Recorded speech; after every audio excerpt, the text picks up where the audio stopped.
రోజు రోజుకు ఆంధ్రప్రదేశ్ రాజకీయాల్లో మలుపులు తిరుగుతోంది. ఇటీవలి 2024 సంవత్సరం గాను వైఎస్ఆర్సీపీ ఎన్డీఏ అలియన్స్ చేతిలో ఘోర పరాజయం పొందింది.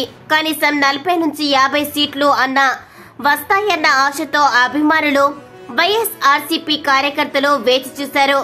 కానీ వారి ఆశలు అడియాశలుగా మారాయి.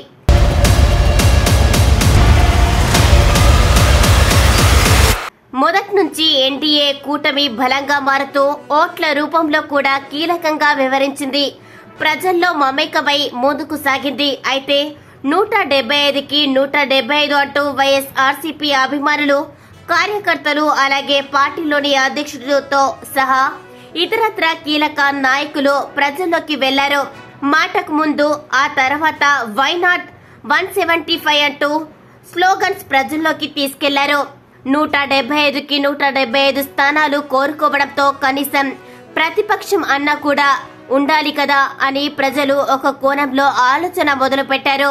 అల్టిమేట్ గా ఎన్డీఏ కూటమి విజయం సాధించింది. 11 స్థానాలతో వైఎస్ఆర్సీపీ సరిపెట్టుకుంది. కనీసం ప్రతిపక్ష హోదా కూడా రాలేదు. ఈ మేరకు వైఎస్ఆర్సీపీ అధ్యక్షుడు వైఎస్ జగన్మోహన్ రెడ్డి గారు అసెంబ్లీ స్పీకర్ గారికి మాకు ప్రతిపక్ష హోదా ఇస్తే అసెంబ్లీకి వస్తామని లేఖ రాశారు.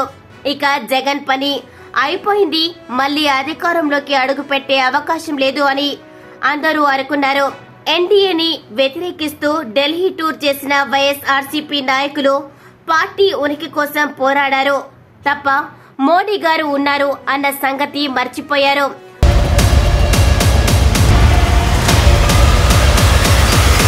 మొన్నటి దాకా జగన్ గారికి సపోర్ట్ గా ఉన్నారని, మోడీ గారు జగన్ గారు ఒకటేనని ప్రచారంలో ఉంది. ఇప్పుడు సీన్ కాస్త రివర్స్ అయ్యేసరికి వైఎస్ఆర్సీపీ నాయకులు మనసులో ఆందోళన కలిగిస్తోంది. ఇప్పటికే కాంగ్రెస్ తో కలిసి పని చేయబోతున్నా అన్న సందేహం ప్రజల్లో కూడా బలంగా వెళ్తోంది. గతంలో వైఎస్ జగన్ ని జైలుకి పంపించారన్న కోపంతో ఉన్న వైఎస్ఆర్సీపీ అధ్యక్షుడు జగన్ గారు, అలాగే నాయకులు, అభిమానులు ఇప్పుడు మాత్రం పాత చింతకాయ పచ్చడి మంచిదే అన్నట్లుగా వైఎస్ జగన్మోహన్ రెడ్డి కాంగ్రెస్ కలిసిపోయారా లేదా అని సందేహం ఉంది. మరి ఆంధ్రప్రదేశ్ ముఖ్యమంత్రిగా ఉన్న చంద్రబాబు గారు కూడా మోదీ గారితో సన్నిహితంగా ఉన్నారు. అలాగే ఎన్నికల్లో కూడా కలిసి పోటీ చేశారు. కానీ ఈ సాన్నిహిత్యం వైఎస్ జగన్ ని జైలుకి పంపిస్తారా లేదా అనేది వేచి చూడాలి. రోజు రోజుకు ఆంధ్రప్రదేశ్ రాజకీయాల్లో మలుపులు తిరుగుతోంది. ఇటీవలి 2024 సంవత్సరం గాను వైఎస్ఆర్సీపీ ఎన్డీఏ అలియన్స్ చేతిలో ఘోర పరాజయం పొందింది. కనీసం 40 నుంచి 50 సీట్లు అన్న వస్తాయన్న ఆశతో అభిమానులు వైఎస్ఆర్సీపీ కార్యకర్తలు వేచి చూశారు. కానీ వారి ఆశలు అడియాశలుగా మారాయి.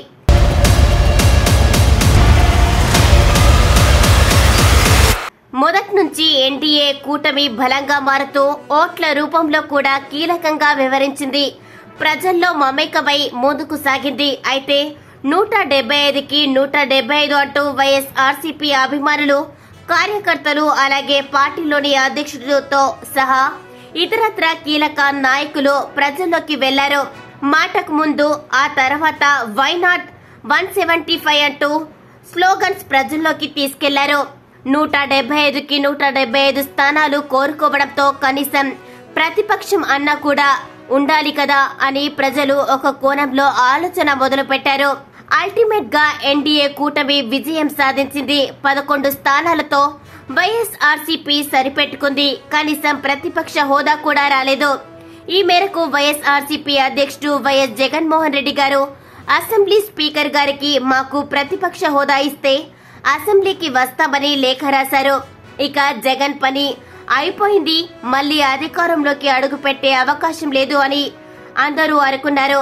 ఎన్డీఏని వ్యతిరేకిస్తూ ఢిల్లీ టూర్ చేసిన వైఎస్ఆర్సీపీ నాయకులు పార్టీ ఉనికి కోసం పోరాడారు తప్ప మోడీ గారు ఉన్నారు అన్న సంగతి మర్చిపోయారు.